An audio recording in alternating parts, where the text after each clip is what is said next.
ស្រែនឹកខ្មែរបងប្អូននឹកដល់ស្រុកភូមិជីតាជីដូនរបស់ជេមសុកឃើញស្រុកកាលណាក្នុង YouTube ធ្វើឲ្យខ្លួនខ្លោចផ្សាទ្រាំមិនបានទេណាជេមសុកនឹកស្រុកខ្លាំងណាស់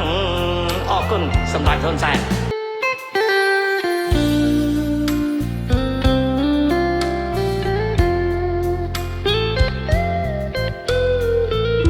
នឹកស្រុកនឹកស្រែនឹកខ្មែរបងប្អូននឹកដល់ស្រុកភូមិជីតាជីដូនរបស់ជេមសុកឃើញស្រុកកាលណាក្នុង YouTube ធ្វើឲ្យខ្លួនខ្លោចផ្សា